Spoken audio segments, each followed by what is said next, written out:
பரிசுத்த நாமத்தில் மகிமைப்படுவதாக. இந்த நாளில் கூட தேவனுடைய நாமத்தை மகிமைப்படுத்தும்படி நாம் ஒரு சிறிய ஜெபத்தை நாம் ஏறெடுப்போம். வானத்துக்கும் பூமிக்கும் சகல அதிகாரம் படைத்த எங்கள் நல்ல தேவனே, இந்த ஆண்டவரே நாளிலும் இந்த 7வது மாதத்திலே அப்பா உடைய நாமத்தை உயர்த்தும்படி என் தேவனுக்கு கிருபை தந்திரே, அதற்காக ஸ்தோத்திரம். இந்த முதல் ஞாயிற்றுக்கிழமையிலே தேவாசீர்வாதம் இறங்கி நீர் ஒவ்வொருவரையும் பலப்படுத்தும். பாடுகிற பாடல்களோடும் தியானிக்கிற வேத வசன பகுதிகளோடும் ஜெப பகுதிகளோடு இருந்து நீர் இடைவிடமாய் செபிக்கிறோம். கேட்கிற ஒவ்வொருவருக்கும் ஆசீர்வாதமாய் காணப்பட கிருபை தார். இயேசுவின் நாமத்துக்கு கேட்கிறோம் நல்ல பிதாவே, ஆமென், ஆமென். ஒரு தாய் தேற்றுவது போ என் நேசர் தேற்றுவார். ஒரு தாய் தேற்றுவது போ என் நேசர் தேற்றுவார். மாதோடு அணைப்பரே, மனக்கவலை தீர்ப்பரே. மார்போடு அணைப்பரே, மனக்கவலை தீர்ப்பரே. ஒரு தாய் தேற்றுவது போல் நேசர் தேற்றுவார். ஒரு தாய் தேற்றுவது போல் நேசர் தேற்றுவார். கரம் பிடித்து நடத்துவார், கண்மலை மேல் நிறுத்துவார். கரம் பிடித்து நடத்துவார், கண்மலை மேல் நிறுத்துவார். ஒரு தாய் தேற்றுவது போல் நேசர் தேற்றுவார்.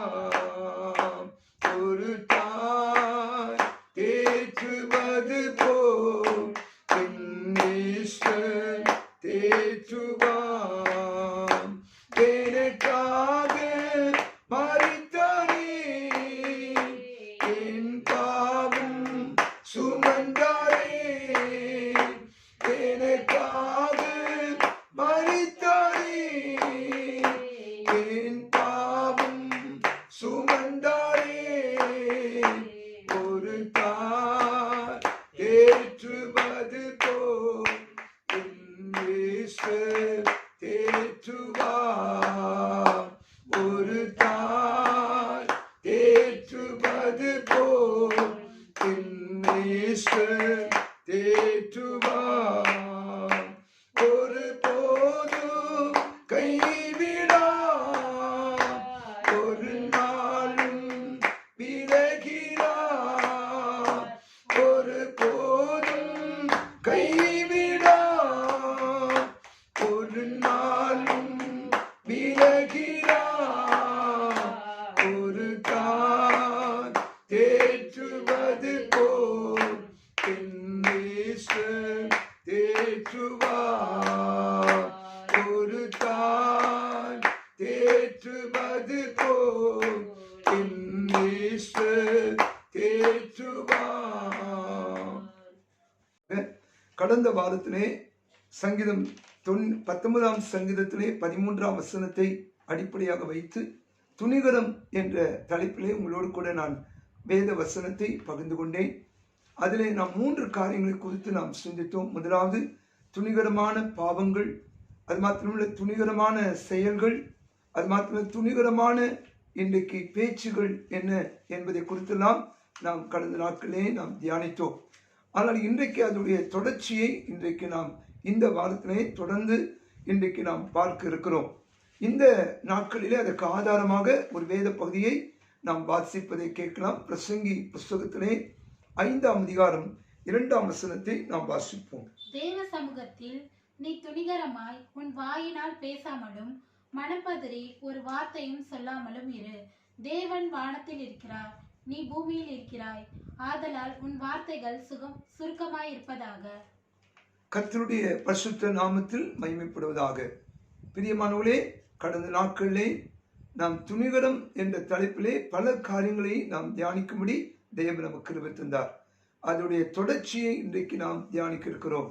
இந்த தொடர்ச்சியாக நாம் பார்க்கும்போது இது 4வது காரியமாக இன்றைக்கு உங்களோடு கூட நான் பகிர்ந்து கொள்ளக்கூடிய ஒரு வார்த்தையானது, தேவ சமூகத்தில் நீ துணிகரமாய் உன் வாயினால் பேசாமலும் மனம் பதறி ஒரு வார்த்தையும் சொல்லாமலும் இரு என்று ஒரு கட்டளை இடுவதை நாம் பார்க்கிறோம். பிரியமானவர்களே, நாம் தேவ சமூகத்திலே நாம் கடந்து வரும்போது நாம் துணிகரமான காரியங்களை நாம் பேசுவதனால் நம்ம வாழ்க்கையிலே சில ஆசீர்வாதங்களை இழந்து போகிறவர்களாக இருக்கிறோம். ஒன்று. இரண்டாவது, நம்மை படைத்த ஒரு மகா பெரிய ஒரு தேவன் ஒருவர் இருக்கிறார்.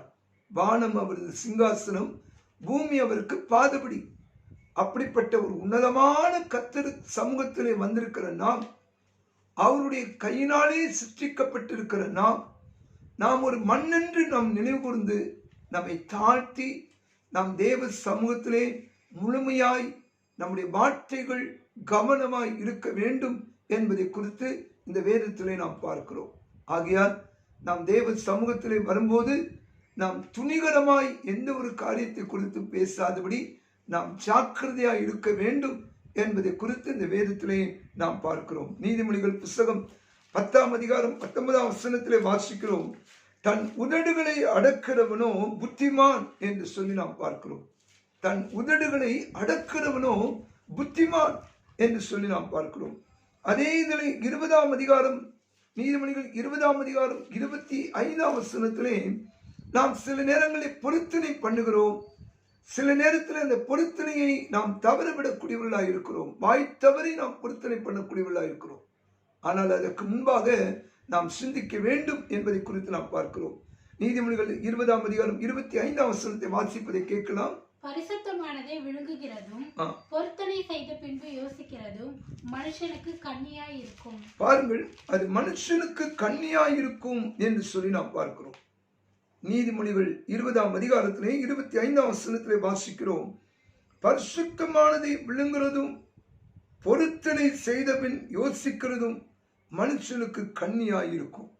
அதனால என்றைக்குமே நாம் எந்த ஒரு காரியத்தை செய்ய ஆரம்பித்தாலும் பேசினாலும் ஜாக்கிரதை உள்ளவர்களாக இருக்கணும். தேவ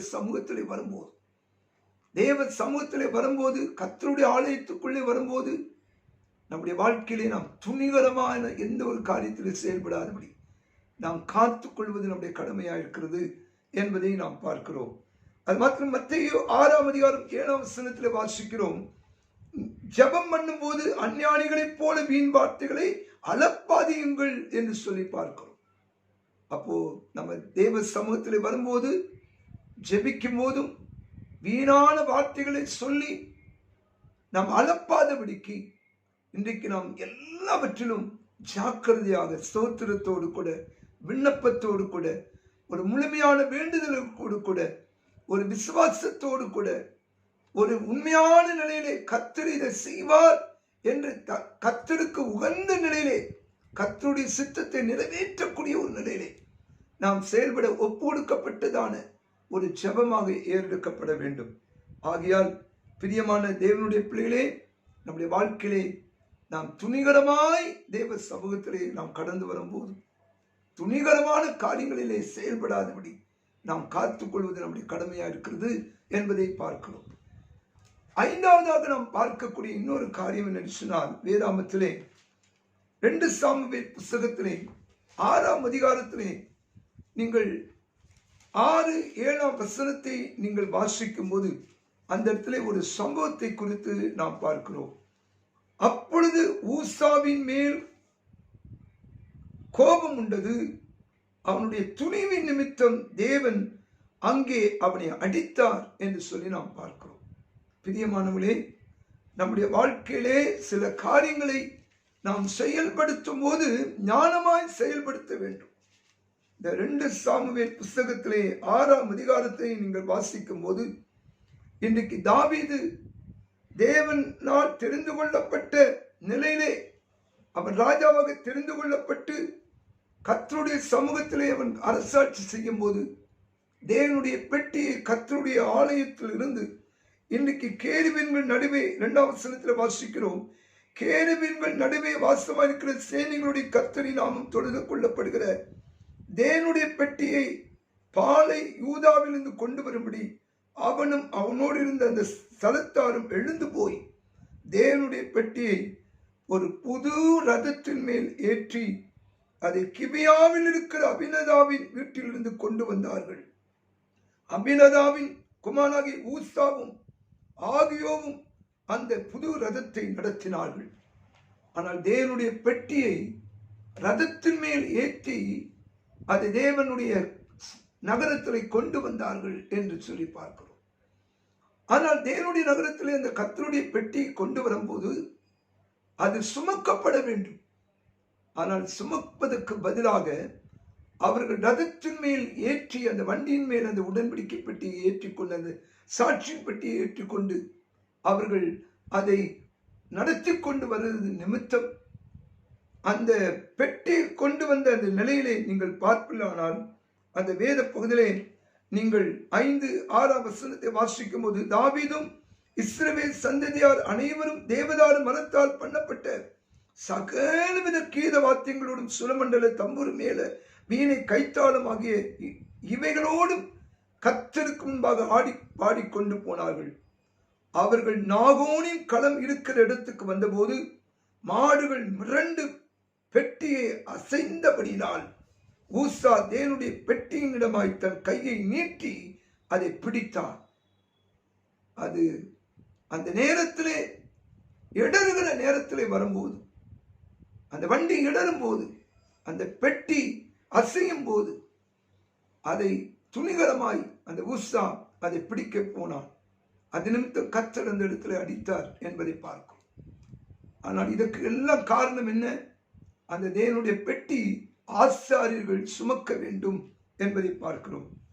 ஆனால் சுமப்பதற்கு பதிலாக நீங்கள் வேதத்திலே நீங்கள் பார்ப்பிலானால் லேவியராம் 10ஆம் அதிகாரம் 2ஆம் வசனத்தை வாசிக்கும் போதும் எண்ணாகும் 4ஆம் அதிகாரம் 15-19 வசனத்தை வாசிக்கும் போதும் லேவியரும் ஆசாரியரும் அவனவனுடைய வேலையை அவரவர்கள் செய்ய வேண்டும். அவரவர்கள் அந்தந்த வேலையை செய்ய வேண்டும். ஆனால் இன்றைக்கு 1 நாளாம் புஸ்தகத்திலே 15ஆம் அதிகாரம் 13ஆம் வசனத்தை வாசிக்கும் போது வாசிங்கள். 1 நாளாம் 15ஆம் அதிகாரம் 13ஆம் வசனத்தை வாசிங்கள். முதலில் நீங்கள் அதை சுமக்காதபடியினாலும் நாம் தம்முடைய தேவனாகிய கர்த்தரை நியாயமானபடியே தேடாத போனபடியினாலும் அவர் நமக்குள்ளே அடிவிழ பண்ணினார் என்றான். போதும். இந்த வேத பகுதியிலே நாம் பார்க்கும்போது 1 நாளாம் புஸ்தகத்திலே 15ஆம் அதிகாரத்திலே 13ஆம் வசனத்தை நாம் வாசிக்கும் போது முதலில் நீங்கள் அதை சுமக்காதபடியினாலும் நாம் நம்முடைய தேவனாகிய கர்த்தரை நியாயமானபடியே தேடாதே போனபடினாலும் அவர் நமக்குள்ளே அடிவிழ பண்ணினார் என்றான். அப்போ அதை உணர்ந்து இன்றைக்கு அதுக்கு பிறகு ஆசாரியர்களும் லேவியருமாக சேர்ந்து அந்த உடன்படிக்கை பெட்டி சுமந்து கொண்டு கடந்து வந்தார்கள் என்பதை நாம் பார்க்கிறோம். பிரியமானவர்களே, நம்முடைய வாழ்க்கையிலே இரண்டாவது நம்முடைய வாழ்க்கையிலே எந்த கர்த்தருடைய சமூகத்திலே வரும்போது அவர்களுடைய வேலையை அவர்கள் செய்ய வேண்டும். அதற்கு இடையூறாக எந்த விதத்திலே நாம் காணப்படுவோமானால் இன்றைக்கு அது துணிகரமாய் செயல்படக்கூடிய காரியம். அது கர்த்தர் பார்க்கிறவராக இருக்கிறார். ஆகையால் நாம் அதில் எச்சரிக்கை உள்ளவர்களாக இருக்க வேண்டும் என்பதை உணர்த்துவதை நாம் பார்க்கிறோம். அதோடு மட்டுமல்ல, மூன்றாவதாக இன்னொரு காரியத்தை நாம் பார்க்கிறோம். வேதத்திலே நீங்கள் பார்க்கும்போது மூன்றாவதாக நாம் பார்க்கும்போது இந்த மாம்சத்துக்குரிய துணிகரம் என்று சொல்லி நாம் பார்க்கிறோம். இந்த மாம்சத்துக்குரிய துணிகரம் என்று சொல்லும்போது அப்போஸ்தலர் 8ஆம் அதிகாரத்திலே 21ஆம் வசனத்தை நாம் வாசிக்கும் போது அந்த இடத்திலே நாம் பார்க்கும் போது அப்போஸ்தலர்கள் தேவனை மகிமைப்படுத்தி கர்த்தருக்கென்று ஊழியம் செய்யக்கூடிய அந்த காலகட்டத்திலே சீமோன் என்னும் பேர் கொண்ட ஒரு மாய வித்தைக்காரன் ஒருவன் இருந்தார். அவன் அப்போஸ்தலருடைய பகுதியிலே சமூகத்திலே வந்து அவர்களிடத்திலே தன்னுடைய பணத்தை கொண்டு வந்து அப்போஸ்தலருடைய கரங்களிலே கொடுத்து, எனக்கு இந்த பரிசுத்த ஆவியின் வரங்களை நான் பெற்றுக்கொள்ள வேண்டும் என்று சொல்லி அவன் கொண்டு வந்து கொடுத்தான். அப்போ அந்த இடத்துல அப்போஸ்தலர் சொல்லுகிறார்கள், அப்போஸ்தலனாகிய பேதுரு சொல்லுகிறார், அவர் வாசிப்பும் அப்போஸ்தலர் 8ஆம் அதிகாரம் 21ஆம் வசனம். உன் இருதயம் தேவனுக்கு முன்பாக செம்மையாக இராதபடியினால் இந்த விஷயத்திலே உனக்கு பங்கும் இல்லை, உனக்கு பாகமும் இல்லை.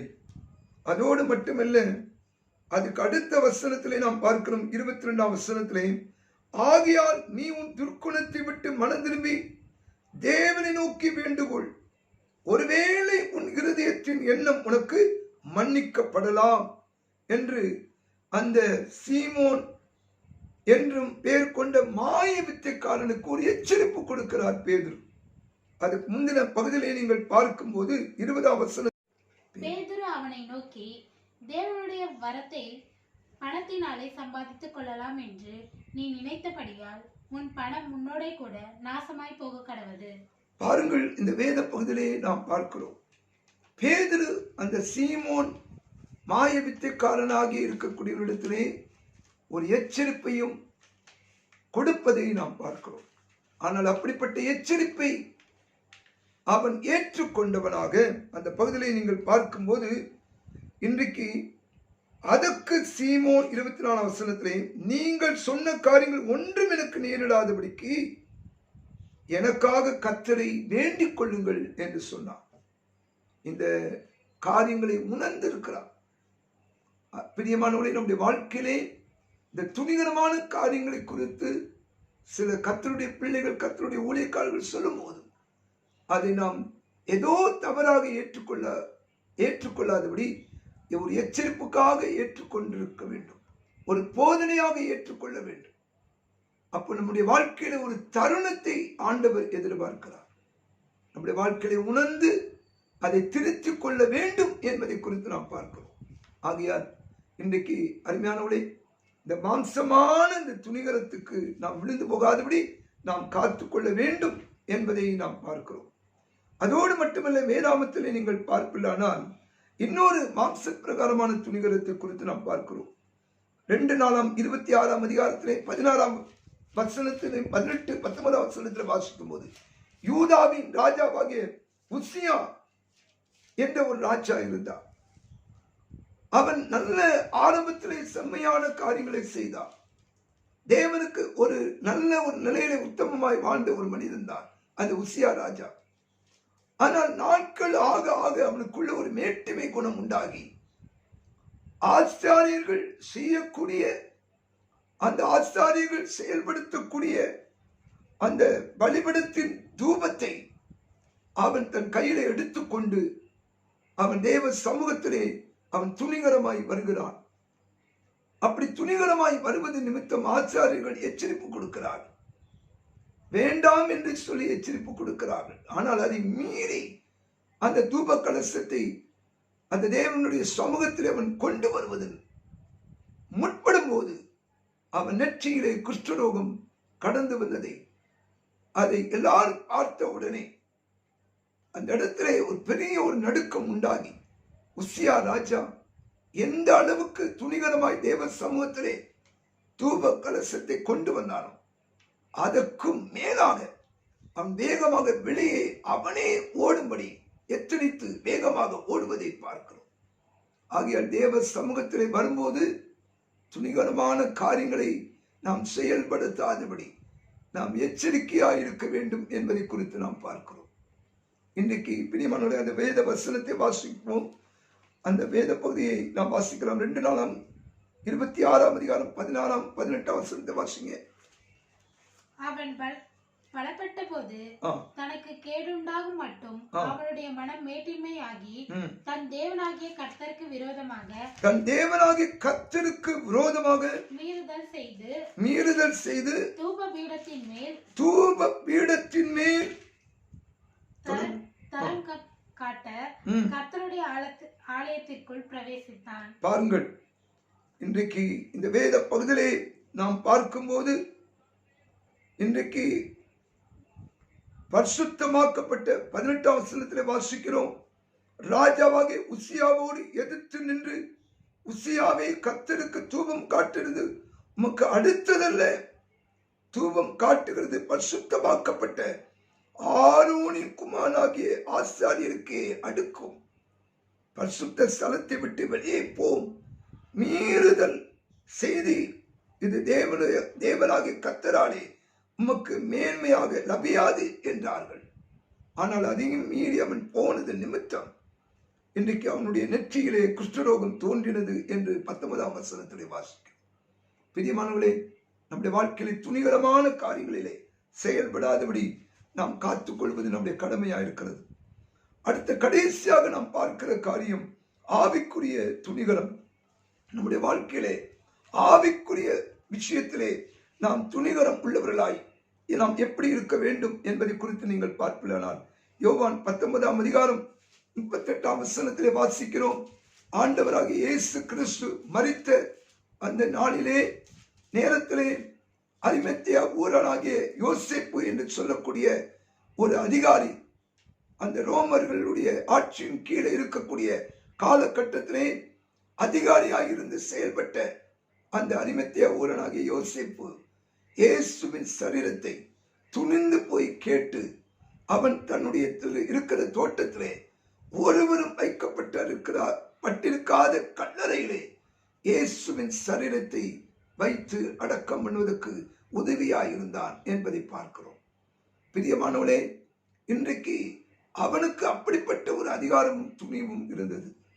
ஆனால் ஆவிக்குரிய ஒரு துணிகரம் உள்ளவனாக அவன் தேவனுக்கு கடுத்த காரியங்களை செயல்படுத்துவதற்கு அரிமத்தியா ஊரனாகிய யோசேப்பு அவ்வளவு ஒரு ஆசாரியர். இன்றைக்கு அந்த நிலையிலே அவன் ஒரு மகிமையான கனத்தை பெற்ற ஒரு நிலையிலே கர்த்தர் நடத்தினார் என்பதை பார்க்கிறோம். அது மாத்திரமல்ல, மார்க்கு 15ஆம் அதிகாரம் 43ஆம் வசனத்திலே நாம் வாசிக்கும் போது, வாசிங்கள் மார்க்கு 15:43. கனம் பொருந்திய ஆலோசனைக்காரனும் அரிமத்தியா ஊரானும் தேவனுடைய ராஜ்யம் வர காத்திருக்கிறவனுமாகிய யோசேப்பு என்பவன் வந்து பிலாத்துவினிடத்தில் துணிந்து போய் இயேசுவின் சரீரத்தை கேட்டான். பாருங்கள், எவ்வளவு ஒரு அருமையான ஒரு காரியத்தை நாம் பார்க்கிறோம். ஆவிக்குரிய ஒரு நிலையிலே அந்த அரிமத்தியா ஊரனாகிய யோசேப்பு தன் வாழ்க்கையிலே காணப்பட்டார். கடைசியாக நாம் இன்னொரு காரியத்தை பார்ப்போமானால் பேதுருடைய துணிவு எவ்விதமாய் காணப்பட்டது என்பதை பார்க்கிறோம். மத்தேயு 14ஆம் அதிகாரத்திலே 25ஆம் வசனம் முதல் 33ஆம் வசனம் வரைக்கும் வாசிக்கும் போது, இயேசு ஒரு முறை அவர் கடலின் மேலே நடந்து கொண்டு வரும்போது படகிலே போய்கொண்டிருந்த சீஷர்கள் ஆவேசம் என்று சொல்லி பயந்தார்கள். ஆனால் இயேசு கடல் மேல் நடந்து வந்து கொண்டிருந்தார். இதை பார்த்த மாத்திரத்திலே பேதுரு, நீயானால் நானும் நடக்கட்டுமா என்று சொல்லி கேட்கிறார். அப்ப ஆண்டவர் அவனை பார்த்த அந்த துணிவை கனப்படுத்தி வா என்று சொல்கிறார். அவன் என்ன செய்தான்? நடந்து வந்தான். கடல் மேல் நடந்து தேவனை நோக்கி அவன் பார்க்கிறவனாக இருக்கும் போது, எதிர்பாராத நேரத்தில் அவன் கீழே பார்க்கும் போது, உள்ளே அமர்ந்து போகும்போது ஆண்டவரே என்று சொல்லி தேவனை நோக்கி கூப்பிட்டான். அப்ப ஆண்டவர் சொன்னார், அற்ப விசுவாசியே, நீ ஏன் சந்தேகப்பட்டாய்? பயப்படாதே என்று சொல்லி அவனை தூக்கினார் என்பதை பார்க்கிறோம். இன்றைக்கு பேதனுடைய அந்த துணிவை தேவன் பாராட்டினார் என்பதை பார்க்கிறோம். இரண்டாவது, பேதனுடைய அந்த துணிவை குறித்து நாம் பார்க்குமானால் யோவான் 13ஆம் அதிகாரத்திலே 3ஆம் வசனம் முதல் 10ஆம் வசனம் வரைக்கும் வாசிக்கும் போது, இயேசு காட்டிக் கொடுக்கப்படுவதற்கு முன்பாக அவர் தன்னை முழுமையாக அந்த நேரத்தில் அந்த ராபோஜனத்திலே அவர் பந்தியிலே இருக்கும் போது, இன்றைக்கு அதற்கு முன்பாக சீஷருடைய பாதங்களை கழுவ தொடங்கும் போது, இன்றைக்கு பேதுரு துணிந்து சொல்கிறார், ஆண்டவரே, நீர் என்னுடைய பாதங்களை நீர் கழுவ வேண்டாம் என்று சொல்கிறார். அப்ப ஆண்டவர் சொல்றார், நான் உன் பாதங்களை கழுவாவிட்டால் இன்றைக்கு எனக்கு முன்பாக எனக்கு பாத்திரமானாக இருக்க முடியாது, என்னிடத்திலே உனக்கு பங்கு இல்லை என்று சொல்கிறார். உடனே அவன் சொல்கிறான், நீர் என் கால்களை மாத்திரமல்ல என் தலையும் நீர் கழுவும் என்று சொல்கிறான். அப்போ இந்த அளவுக்கு அந்த பேதுரு தன் வாழ்க்கையிலே துணிந்து செயல்படுத்தக்கூடியவனாய் இருந்தான் என்பதை பார்க்கிறோம். அது மாத்திரமல்ல, பேதுருடைய அந்த துணிவை நிமித்தம் இன்றைக்கு மத்தேயு 13ஆம் அதிகாரம் 16ஆம் அதிகாரம், அது மாத்திரமல்ல, மத்தேயு எழுதின சுவிசேஷத்திலே 16ஆம் அதிகாரத்திலே 21ஆம் வசனம் முதல் 25 வசனம் வாசிக்கும் போது இன்றைக்கு பேதுருடைய வாழ்க்கையில் இந்த துணிவை குறித்து நாம் பார்க்கிறோம். நம்முடைய வாழ்க்கையில இந்த பேதுருவை போல நம்ம வாழ்க்கையில துணி உள்ளவர்களாக இருந்து கர்த்தருடைய நாமத்தை மகிமைப்படுத்துவர்களாக இருப்போம். கர்த்தர் தாம் இந்த வார்த்தை கொண்டு நம்மை ஆசீர்வதிப்பாராக. ஜெபிப்போம். வானத்துக்கும் பூமிக்கும் சகல அதிகாரம் படைத்த எங்கள் நல்ல தேவனே, இன்றைக்கு நீர் எங்கள் கொடுத்த இந்த நல்ல சத்தியங்களுக்காக ஜெபிக்கிறோம். ஆண்டவரே, கடந்த வாரத்திலும் இந்த வாரத்திலும் ஆண்டவரே துணிகரம் என்ற தலைப்பிலே எங்களோடு கூட பேசினப்பா. அப்பா, துணிகரமான பாவங்களிலிருந்து அடியார்களை எங்களை விலக்கி காத்துக்கொள்ளும். துணிகரமான மதீனமான பேச்சுகள் எங்கள் வாழ்க்கையில வராதபடி காத்துக்கொள்ளும் ஆச்சரிக்கிறோம். துணிகரமான தீர்க்க தரிசனங்களை தவறாக நாங்கள் சொல்லாதபடி எச்சரிக்கை உள்ளவர்களாக இருக்க கிருபைத்தார். ஆண்டவரே, இந்த நாட்கள்ல அப்பா இன்றைக்கு நாங்கள் தியானித்த வேத வசனத்தின்படி அப்பா துணிகரமாய் ஆண்டவரே நாங்கள் தேவ சமூகத்திலே துணிகரமாய் ஆண்டவரே எந்த விதத்திலும் ஆண்டவரே நாங்கள் ஆண்டவரே வாயினால் பேசாதபடி எங்கள் உதடுகளை காத்துக்கொள்ள நீ கிருபை தரணும் ஆச்சரிக்கிறோம். அது மாத்திரமல்ல என் தேவனே, இன்றைக்கு எங்கள் வாழ்க்கையில ஆண்டவரே ஊசாவை போல துணிகரமாய் தேவனுடைய பெட்டியை தொடாதபடி காத்துக்கொள்ள எச்சரிக்கையாக இருக்க கிருபைத்தார். ஆண்டவரே, எங்கள் வாழ்க்கையிலே துணிகரமான எந்த ஒரு காரியத்தை செயல்படுத்தாதபடி ஆண்டவரே, இந்த சீமோன் என்று சொல்லக்கூடிய மாயவித்தைக்காரன் துணிகரமான காரியங்களை சொல்லி ஆண்டவரே பரிசுத்தாவின் அபிஷேகத்தை பணத்தினால் பெற்றுக்கொள்ள வேண்டும் என்று சொல்லும் போது அந்த பேதுரு எச்சரிப்பு கொடுக்கும் போது அவன் தன்னை முழுமையாக ஒப்பு கொடுத்ததை பார்க்கிறோம் ஐயா. இன்றைக்கு எங்கள் வாழ்க்கையிலே உத்தம இருதயத்தோடு நாங்கள் வாழ கிருபைத்தார். துணிகரமான நிலையிலே இந்த உசியா ராஜாவை போல நாங்கள் வாழாதபடி காத்துக்கொள்ள கிருபைத்தார். ஆண்டவரே, மாம்சத்தின் துணிகரத்தின்படி வாழாதபடி ஆவிக்குரிய துணிகரம் உள்ளவர்களாய் அரிமத்தியாவும் ஆகிய யோசேப்பை போலவும் பேதுருவை போலவும் நாங்கள் காணப்பட கிருபைத்தரணும் ஆச்சரிக்கிறோம்.